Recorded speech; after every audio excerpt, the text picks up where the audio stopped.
This is why you need to know about Master Fard Muhammad, the man, the myth, the legend. Born on February 26, 1877 in Mecca, Master Fard Muhammad's life is a tapestry of mystery and enlightenment. He arrived in Detroit in 1930, amidst the Great Depression, with a mission to uplift African Americans through the teachings of Islam.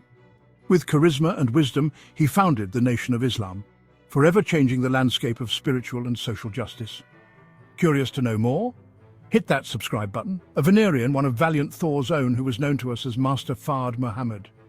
Master Fard Muhammad was an extraterrestrial from Venus. In the beginning of the 20th century, the Ottoman Empire had much control and influence over the peninsular region of Arabia and Southwest Asia, with the Sharif of Mecca, Abdullah Kamil, Pasha ibn Muhammad, who ruled from 1858 to 1877, and Hussein ibn Muhammad, who ruled from 1877 to 1880, having preeminence in ruling over the Hijaz, or region in the west of Saudi Arabia, which included Mecca, Medina, Jeddah, Tabuk, Yanbu and Talith, also known as the Western Province. It is bordered by the west by the Red Sea, in the north by Jordan, in the east by the Notched, and in the south by the Assa region. From 1875 to 1878, Ottoman sultans were concerned mainly with the security of the holy city Mecca and Medina, the pilgrimage sites. Hussein ibn Ali, who was also Sharif, or of Mecca, the custodian of the two holy mosques in the Mecca and Medina, ruled on behalf of the Ottomans and the Hijaz, while the rest of Arabia fell under the rule of local tribal chiefs. The attempt at modernizing or westernizing by use of tens and map reformers created a systematic weakness, as centralization removed the checks on the power of the soldier. After the death of the Sultan Ali Abdul Aziz, and after a multitude of said abuses of the throne by him contributed to a major crisis. A drought in 1873 and floods in 1874 have produced widespread discontent and even famine among the Ottoman lower class, who were already disturbed by the increased burdens of a landholding system that had spread in the Balkans in the 19th century and by his increased taxation. By 1875, public debt was 200 million or 2,687,660,000 in the US dollars, with an annual interest in amortization payments of £12 million or 16 billion, 123,680,000 in US dollars of today, severely in debt, with uprisings of Christians against Muslim lords in Bosnia and Bulgaria in 1876, led to war with Serbia and Montenegro. With added pressure from attempts by European powers to force Ottoman reforms, European agreement seemed impossible and war was inescapable. When the Ottomans rejected Russian demands, Russia decided to act and declare war on April 24, 1877. The war ended in defeat for the Ottomans with the intervention of Britain. The Ottoman Empire maintained majority control over Arabia until World War I. The Ottoman period lasted from 1517 to 1915. In 1916, now allied with Great Britain and Europe, Hussein Hashemi proclaimed the Arab revolt against the Ottoman Empire. His quest for power was denied by the British after his help in the destruction and annihilation of the Ottoman Empire and westernization of its country. On February 26, 1877, Master Fard Muhammad was born in Mecca, Arabia. World War I, better known as the Great War, an international conflict that began the 28th of July 1914 and ended on the 11th of November 1918. It involved much of Europe, Russia, and the United States and Turkey. What is called the Middle East, Africa, and Asia, with a death toll of over 22 million. Estimated 5 million in civilian deaths from bombardment, hunger, occupation, or disease. 4 years, 3 months, and 2 weeks forged impressed the need for European Union and alternate warfare measures. At the beginning of the 20th century, the United States was the most powerful country in the world. The world's leader in coal and steel production, the USA was also a major producer of raw materials, the most important of these being wheat, cotton, and oil, which accounted for more than a third of all the USA's export. With a population of over 100 million, the USA had the potential to decide the outcome of the First World War. However, in 1914, a mere 49 years after said abolishment of slavery, the country had no overseas alliances, and on the 19th August, President Woodrow Wilson declared a policy of strict neutrality. Although the US had strong ties with Britain, Wilson was concerned with the large number of people in the country, born in Germany and Austria, and also an alleged alliance with Germany and Mexico to obtain territories lost by Mexico to the US. Germany, Austria, Hungary, Bulgaria teamed with the Ottoman Empire Central Powers. Russia, France, Great Britain, Italy, Japan, Portugal and others won the Allied power. On April 2, 1917, Wilson declared war against Germany. At the end of World War I, Germans could hardly recognize their country. Approximately 3 million Germans, about 15% being men, had been killed. Germany was forced to become a republic instead of a monarch, and its citizens were humiliated by the nation's bitter loss. Even more humiliating were the terms of Germany's surrender. Germany was charged with horrific atrocities, charged with beginning the war, upending European peace with secretive treaties. They were forced to sign a punitive peace treaty or agreement. The Treaty of Versailles, which blamed Germany for the war and demanded financial restitution or reparations for the whole entire cost or estimation of the war at 132 billion gold marks for about 269 billion USD today. It took Germany 92 years to repair its damages from World War I. Reparations is a must at all costs, in the place widely known as the Black Bottom, a predominantly black or so-called African-American neighborhood in Detroit, Michigan, with a population of about 1.6 million in 1930, on Detroit's Near East Side, bounded by Gratiot Avenue, Brush Street, the Detroit River, and the Grand Trunk Railroad tracks. The Black Bottom was part of the riverbed of the River Server Yard, which was ultimately buried as a sewer around 1827. The rich soil of its bottom is the source of the area's name. Hastings Street, which ran north-south through the Black Bottom, have been a centre of Eastern European Jewish settlement well before World War I, with housing that was built in the late 19th and earlier 20th centuries. As a population began changing from so-called immigrant to migrant, the homes became packed with African Americans from the South, who came to work in the surrounding auto factories.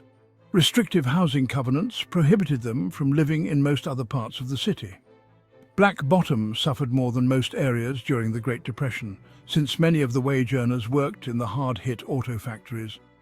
During World War II, both the economic activity and the physical decay of Black Bottom rapidly increased as many more people poured into a city faced with a housing shortage, and racial discrimination restricted blacks to the increasingly overcrowded Black Bottom area.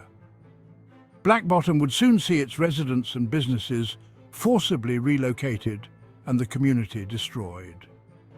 Already suffering from the economic effects and racial discrimination in Detroit, homes in the community were not equipped with modern amenities. Before its demise, Black Bottom saw the legendary likes of Billie Holiday, Duke Ellington and Ella Fitzgerald.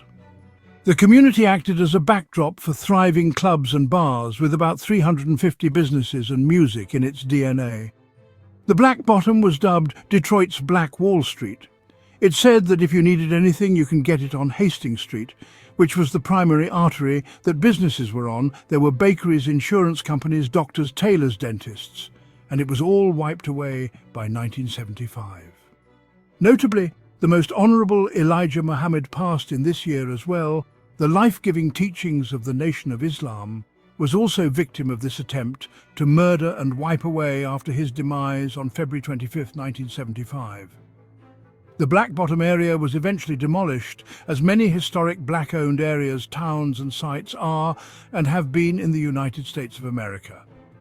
In the late 1950s, it was replaced with Lafayette Park residential district and a freeway. It is pretty much common practice or customary in US history to flood, burn and demolish so-called African American flourishing or historic neighborhoods, towns, property and homes. In this very same setting and environment, what became known as America's most influential and powerful black organization, to date the Lost Foundation of Islam, was born and began its humble beginnings. In these very ghettos of Detroit, Michigan, 1930 marked the first year of the Great Depression, which worsened the already bleak economic situation of the so-called African American. On Black Thursday, October 24, 1929, nervous investors began selling overpriced shares in bulk. A record 12.9 million shares were traded this day in history. After previously going through rapid expansion and reaching its peak, the stock market went plummeting. Production declined and unemployment rose, leaving stock market prices much higher than their actual value. A worldwide economic downturn that originated in the USA consumer spending was low, and so goods began to pile up. Wages were low, consumer debt was proliferating, the agricultural sector of the economy was struggling due to drought and falling food prices, and banks had excess of large loans that could not be liquidated. The longest and most severe depression ever experienced by the industrialized Western world, sparking fundamental changes in economic institutions, macroeconomic policy and economic theory. Public assistance programs gave substantially less, if any, to so-called African Americans. Always less than white, many soup kitchens or public service systems ruled by whites excluded blacks. In totality, whites ran majority businesses and establishments in the black communities and refused to hire blacks even though they were the majority customer. It caused drastic declines in output, despair, hunger, severe unemployment, confusion, disillusionment, and acute deflation in almost every country of the world. Its social and cultural effects were the harshest adversity faced by Americans since the Civil War. The Great Depression lasted from about 1929 to 1930, was on top of the confusion problems and burdens already placed on the so-called African American Negro. As the frustrations of the top of societies trickle down with a heavy hand and foot to boot the grill and face of the bottom of societies, and in America as well as other countries. After the bottom was the bottom of the bottom, the Afro-descendants of the world, whose reality was compared to that of the living suicide. Treated as subhumans, racial inequalities, social injustices, homelessness, starvation, joblessness, without hope or care, seeping into the darkness of despair, facing numerous health ailments, death, sickness, malnutrition statistically affected so-called African Americans at rates that were doubled, tripled, or more than the rest of society. At the end of the rope of hope appeared as savior. He has arrived. Detroit, Michigan, July 4th, 1930. Independence Day, simultaneously as America celebrated his independence from England, the man, the myth, the legend master Fard Muhammad, to whom all praises are forever due, made himself manifest and known in the wilderness and hellholes of North America. On February 26, 1877, a savior was born. He came in and out of the country of the United States of America for about 20 years, purposely undetected at the time until 1930, when he made himself known on a mission that started as a covert mission to find a lost people, a lost and now found people, a nation within a nation, to reform the so-called African American and put them to themselves, where they can go and do for themselves, as all other countries, lands, peoples and nations do, to separate them and put them back to progress and further themselves, non-constrained or constricted by the algorithmic perpetuation of a racist genocidal system from a germ that had infiltrated and infected the world. To cut the mental binds and spiritually free and put on the path to success and righteousness a people whom had previously and at the time was barred from self-determination and ruled by others than their own selves. By general appearance, Master Fard Muhammad would look to be a stranger inside the predominantly so-called African American community. After his decision to come forth and make himself known, how he would gain reception, how would he earn attention and acceptance of this marvelous, extraordinary and unusual message? How would he reveal his covert mission to teach, preach and reach with Islam? What did he teach? Before making himself known, Master Fard studied in the best universities of the world, our people being a little shy and did not recognize him as being one of us. A quote from the Most Honorable Elijah Muhammad. He was schooled at the University of California. Later findings or said Trajans to schools in areas in London, Hong Kong, Saudi Arabia, Jamaica, Turkey, New Zealand, Japan, other areas of Africa, Central and South America and Mexico. Master Farad Muhammad had studied every educational system of the civilized world. He spoke 16 languages fluently and wrote 10 of them. His studies were for us the so-called Negroes of America, to teach and reform us through the life-giving teachings of Islam. By definition, salesmanship, the skill or art of selling something, the ability or effectiveness in selling or presenting persuasively. Political salesmanship. The person selling and salesmanship are often used interchangeably. It is said that every man is a salesman in his own walks of life. It is a common saying that he who works with his hands is a labourer. He who works with his hands and his head is a craftsman. He who works with his hands, head and heart is an artist, and he who works with his hands, his head, his heart and his feet are a salesman. According to W.G. Carter, salesmanship is an attempt to induce people to buy goods, according to the National Association of Marketing Teachers of America. It is the ability to persuade people to buy goods or services at a profit to the seller and a benefit to the buyer. And the time of Master Farad Muhammad, there were no ad sharing on social media. He did not use commercials, newspapers or TV. His tool was strictly his person, and his experiences with the flawless practice of perfection of self-diet and treatment of others. Any crack or blemish of his person would cause him criticism and the people to deem his words and works a gimmick. It was his seamless, flawless person and a persona that drew the believers close and caused them to follow his match of word and action, rich and culture, education and sense of perfection from his very being, but yet and still willing to humble himself to teach and serve the people, causing people after much study to trust his every word with undoubted faith, because of his match of action and word and practice of speaking the truth without flaw or blemish, a practice that was at the very core of the teachings of Islam and still is. Also his mannerisms and his practice of being kind, aimed good to all. This alone left no room for gimmick or fraudulent activity. His teachings heightened the security of his followers to search for crack and blemish in his armor, as well as others. A common quote from the Nation of Islam and his teachings is, "Take nothing for face value, practice speaking the truth without flaw or blemish. To show improve all beliefs in a force with action, and to study, study, study, study." Believers were infatuated with this person and studied his every move. His actions, words and teachings have been preserved and studied to this very day.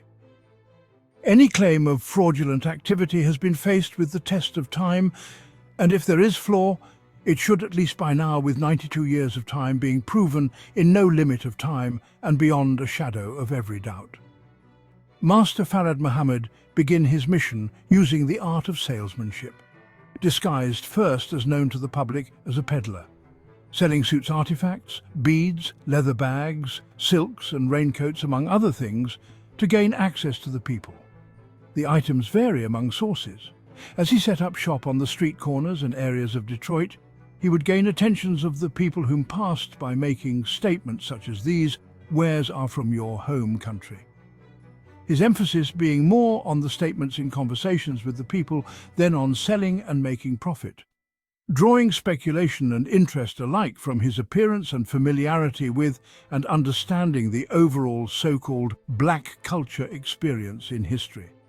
Determined to complete his mission upon gaining ground, Master Farad Muhammad began taking his salesmanship on a more personal level as he progressed his efforts to a door-to-door approach. In an unobtrusive and informal manner, Master Farad Muhammad was able to gain the trust of the community, gaining entrance into many homes, creating friendships and teaching Islam for hours, taking orders for tailored suits, along with his other salesmanship technique. There are reports that Master Farad Muhammad would gain access into these homes with ease. First speaking of only personal experiences in foreign countries and suggestions for improving the personal health of his listeners, then to teach the black men of their true religion, prohibition of smoking and alcohol, mathematics, astrology, advocation of members to create their own businesses, teachings of the Bible, and then latter years teachings of the Holy Quran. Teachings deemed of esoteric nature that were similar in those untaught by that of the Freemasons or esoteric societies. In totally new teachings and thought patterns not taught in any order or any other circles at that time.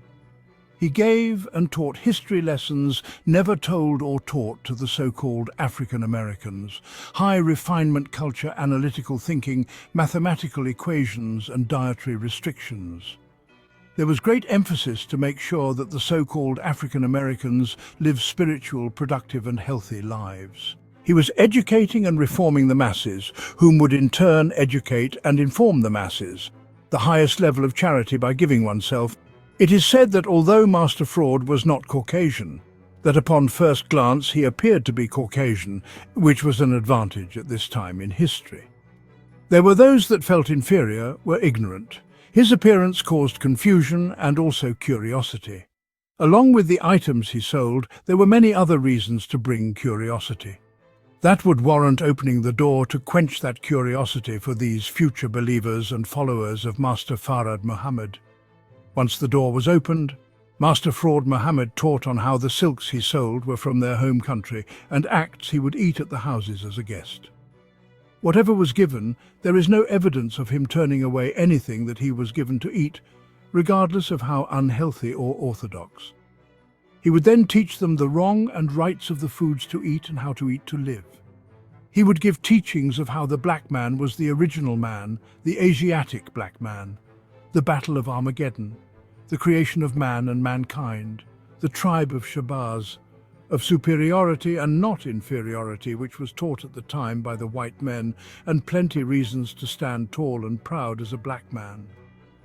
Much conversation to be had, and all the reason enough for him to come back to teach more, and to spread the news. His platform expanded to house meetings that grew quickly and began to be so overcrowded and packed with attendees that the listeners had to be divided and taught in shifts.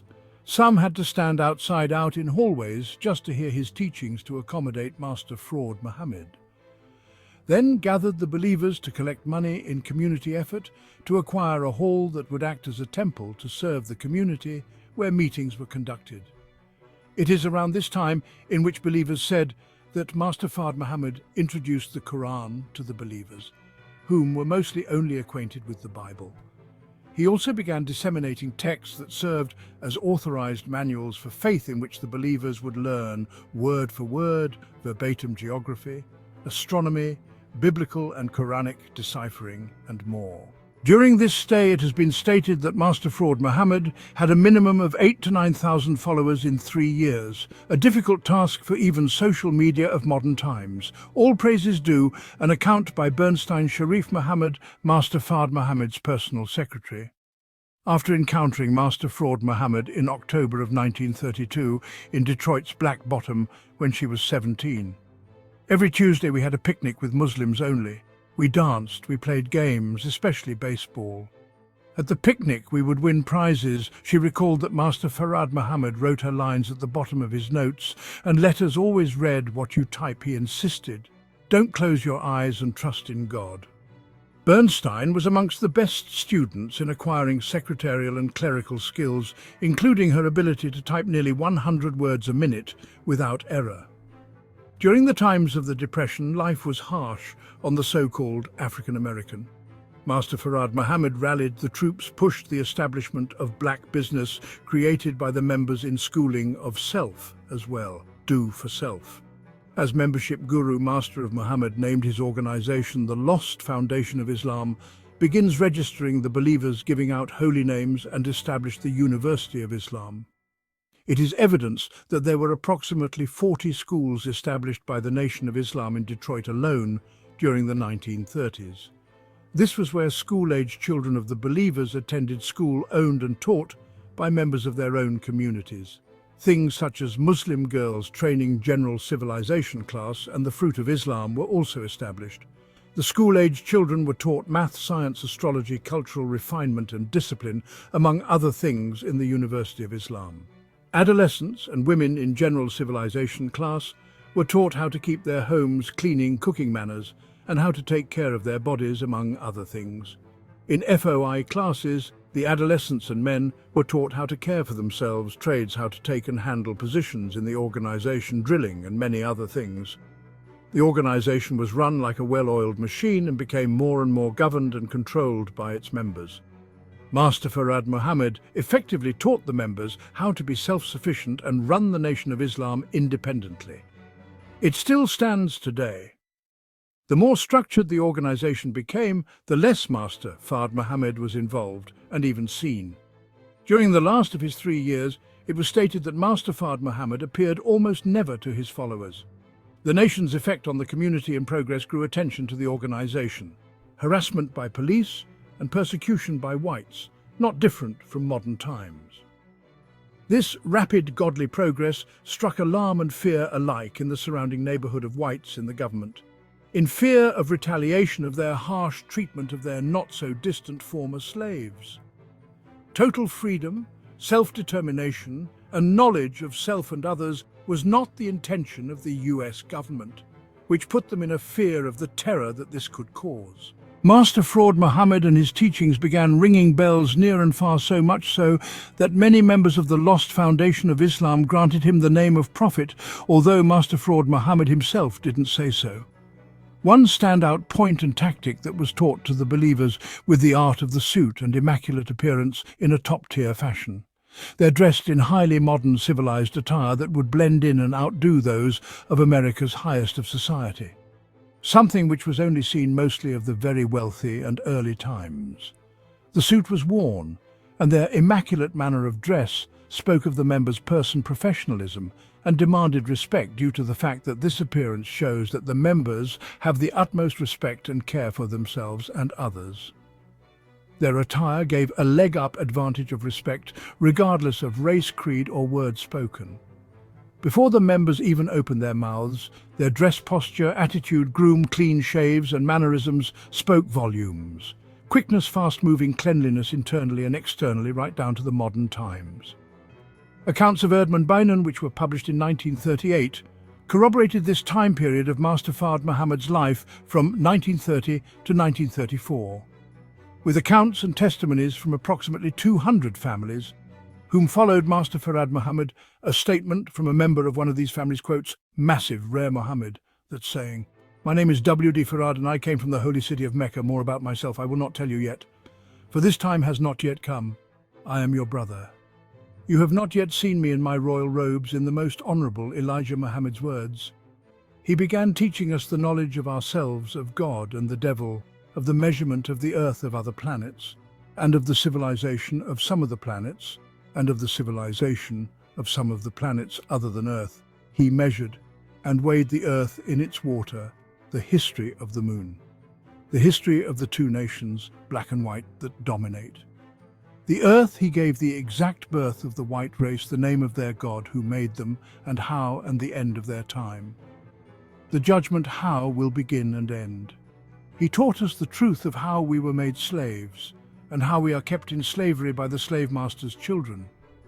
He declared the doom of America, for her evils to us was past due, and that she is number one to be destroyed.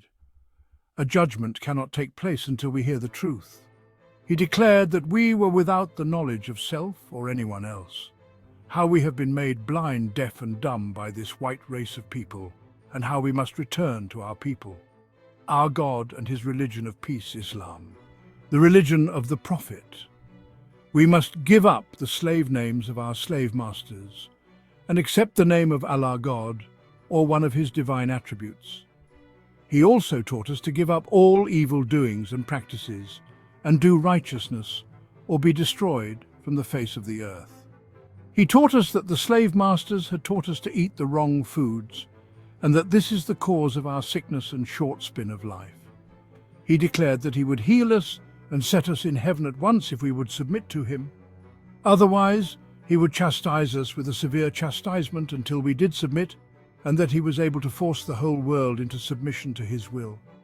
He said that he loved us, the so-called Negroes, his lost and found, so well that he would eat rattlesnake to free us if necessary, for he has power over all things you.